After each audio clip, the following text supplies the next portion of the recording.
Hey, Ruth. Hey, TJ. So we're jumping back on with an update for listeners. It's been a little over a month since we published our last episode, but we had a few things we felt were important to talk about. Yeah, so a couple weeks after we published episode 14, which detailed the circumstances of David Winecoff's death in Colorado, we were contacted by David Winecoff's oldest son, Will, on behalf of the entire Winecoff family. They had some very strong disagreements with what we had published. They felt that we had mischaracterized David and his intentions, his motivations. They disagreed with people's assessments of David and of his mindset. So we spent the next several weeks going back and forth with Will over email. We had several calls trying to come to a place of what are the issues that they have? Are there edits that we can make to the existing episodes to correct some things? One very important thing is that the family provided a photo of David with Elizabeth's parents during the trip to Scotland in June of 1990 that some people from Providence Church went to. In a previous version of that episode, we had reported an eyewitness testimony that David was not at that meeting. David's family provided a photograph that shows conclusively David was at that meeting. So we have updated episode 14 to reflect that.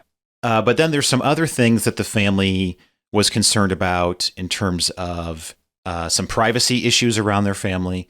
And so we've made some additional edits to those episodes based on their request out of respect for their family, sensitivity to their privacy. Well, and so that's episodes 13 and 14. And their biggest complaint, and I would say primary disagreement, is our decision to air that eyewitness account from Norm, where Norm believes that David's death was intentional. And the family categorically says that they don't think that's true. They maintain that it was an accident, and they believe that we shouldn't have aired that account of David's death and the claim that it was intentional. So we were going back and forth trying to figure out a way. Is there a way for them, David's family, to share their side of the story? We had offered for them to come on to do an interview, to say whatever they wanted to say. They ultimately declined that interview request. We sort of reached an impasse where they wanted us to retract some things that we couldn't accommodate. We certainly want their voice to be heard. They have the right to have their opinions, their feelings, their impressions of David known. But we didn't feel that we could air those at the expense of other people's impressions and stories and eyewitness accounts. So we wanted to have both. They wanted us to retract the previous episodes and only air their side of the story. We're not willing to do that. We totally understand where they're coming from. We understand that it's been very difficult for them to hear these stories about David Winecoff.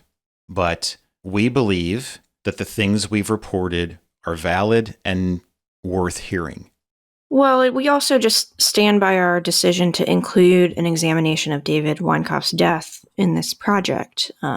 He was Elizabeth McIntosh's pastor. He was also one of the last known people to see her alive before her death in 1990. He interacted with police after her death, and those discussions are important for the investigation into her murder.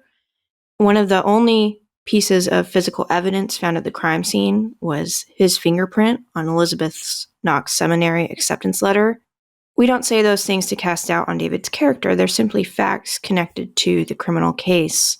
And it's also just true that his own death, tragically, had an impact on how police and other people could investigate Elizabeth's murder, and that impact lasts up until today.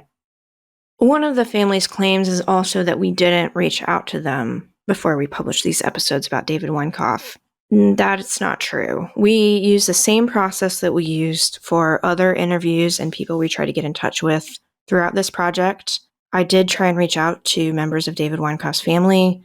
What ended up happening is a family friend suggested that he reach out to Jane, David's widow, and her husband, and let them know about especially our intent to publish details about David's death and the eyewitnesses' belief that he died by suicide. We primarily wanted to give the family a heads up and let them know that there would be more details than previous news reports, than a 2023 television special that Jane participated in, and we wanted to give them the chance also to participate if they wanted to. In hindsight, I understand the family's belief that they should have gotten a fuller explanation of what we plan to publish. My only comment there is that we felt like we'd reached out and we were just trying to be respectful of their time, their energy, and some responses that we'd gotten back that indicated they did not want to participate in any project that touched on David's death.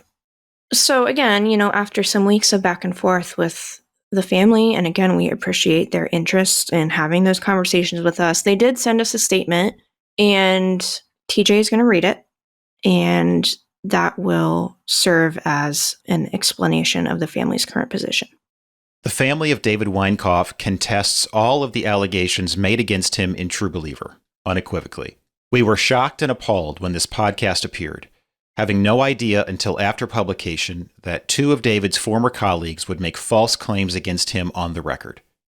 We spent weeks attempting to convince the producers to make significant alterations to their false narrative in order to minimize the damage done, providing substantial information that the narrative was incorrect.